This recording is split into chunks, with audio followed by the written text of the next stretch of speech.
kan kita memang harus think globally but act locally.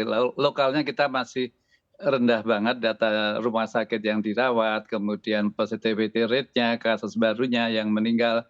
Jadi saya kira dilepas sekarang masih bisa, asal tadi disampaikan bahwa harus monitor ketat. Jadi kalau ada kenaikan kasus baru, kalau ada kenaikan pasien yang dirawat di rumah sakit, nah, atau kalau makin banyak orang yang batuk, pilek, bersin, demam, karena banyak sekali orang yang sekarang dengan batuk, pilek, bersin, demam itu merasa, ah ini sih flu ringan saja, hanya pilek, bersin.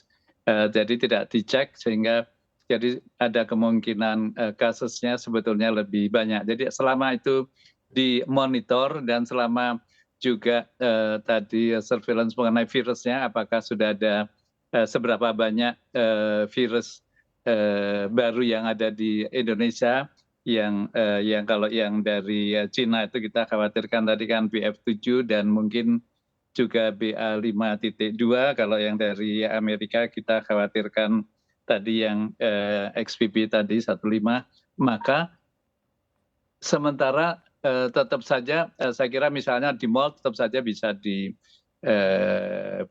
Cuman yang saya lihat kan harusnya syaratnya untuk masuk pertokoan mall itu pakai peduli lindungi. Sekarang ini longgar sekali.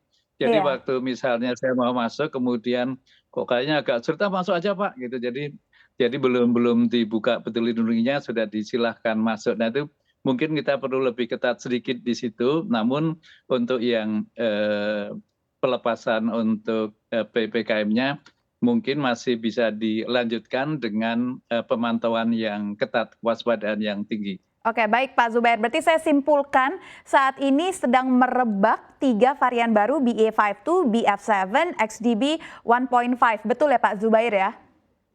Iya benar. Oke, lantas bagaimana Pak? Kita semua warga Indonesia sudah menerima, hampir semuanya sudah menerima vaksin booster. Apakah booster tersebut bisa menolong kita semua Pak? Atau ada hal lain yang bisa kita Enggak, lakukan?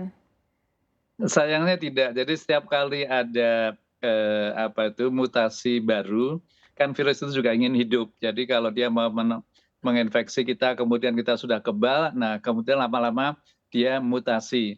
Dan mutasi ini bisa terjadi dan sering terjadi kalau ada lonjakan. Jadi seperti di China dan Amerika. Nah, mutasi baru ini sifatnya memang selalu bisa menembus proteksi pada tubuh kita yang sudah divaksinasi maupun di booster.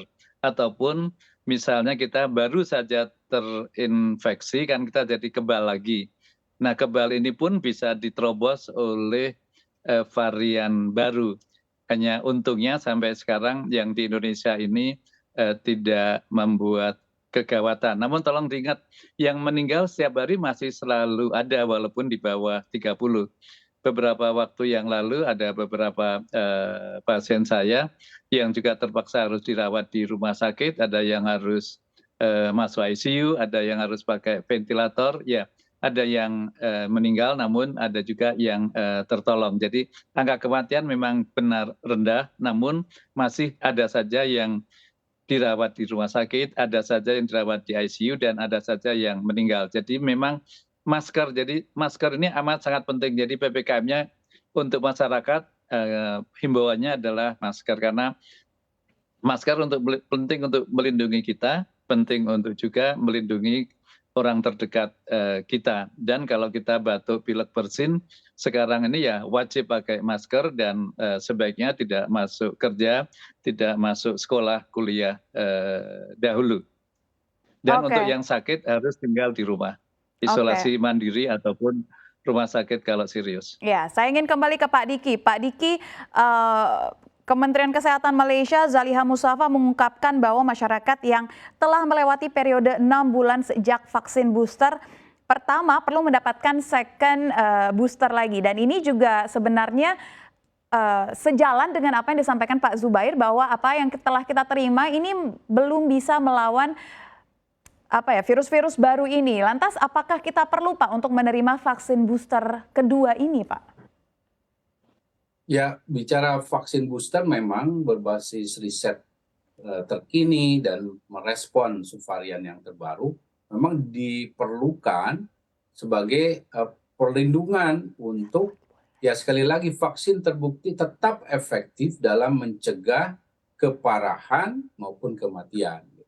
Tapi vaksin yang ada saat ini terbukti juga ternyata semakin tidak signifikan dalam memberikan proteksi dari terinfeksi, dalam memberikan proteksi supaya kalau terinfeksi nggak menular, jadi tetap terinfeksi tadi disampaikan, dan juga tetap menularkan. Nah, tapi dia terhindar dari keparahan maupun kematian. Walaupun, pada beberapa orang dengan kondisi tertentu ini tetap bisa mengalami keparahan atau kematian, gitu, dengan jumlah yang lebih kecil. Jadi apakah sudah diperlukan, Pak, singkat saja, apakah sudah diperlukan kita untuk memiliki atau mendapatkan vaksin booster kedua, Pak?